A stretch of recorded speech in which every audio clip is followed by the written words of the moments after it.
Nous poursuivons notre série autour de la carrière de Camille Claudel avec le buste d'Auguste Rodin.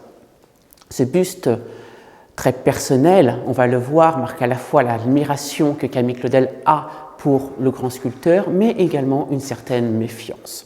Pour rappel, en 1882, alors que Alfred Boucher est le premier professeur de sculpture de Camille Claudel, celui-ci part pour un long séjour en Italie et il confie sa jeune élève à l'un de ses amis qui n'est autre que Auguste Rodin.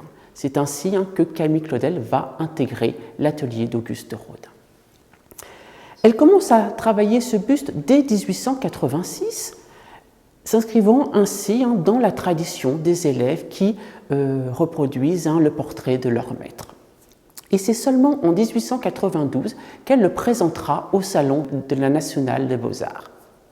Lors de ce salon, la critique soulignera ce buste comme un chef-d'œuvre, comme le plus beau portrait contemporain réalisé à cette époque. Il est en effet le résultat de ces longues années passées dans l'atelier du grand maître. Au-delà d'un simple portrait, Camille Claudel nous donne à voir ici toute l'admiration qu'elle a à la fois pour l'artiste et pour l'homme qu'est Auguste Rodin.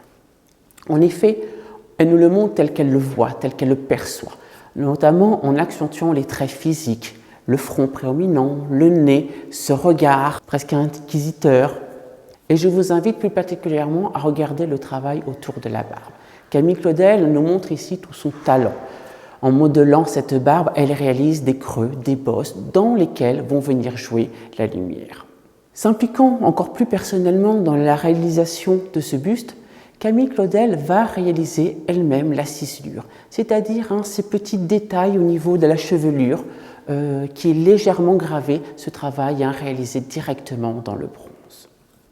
Auguste Rodin considéra ce portrait comme le plus remarquable qu'il ait été fait de lui, le plus vrai, celui se rapprochant le plus de la vérité. D'ailleurs, il en financera une fonte personnelle qu'il présentera jusqu'en 1902 lors de différentes expositions comme son portrait officiel.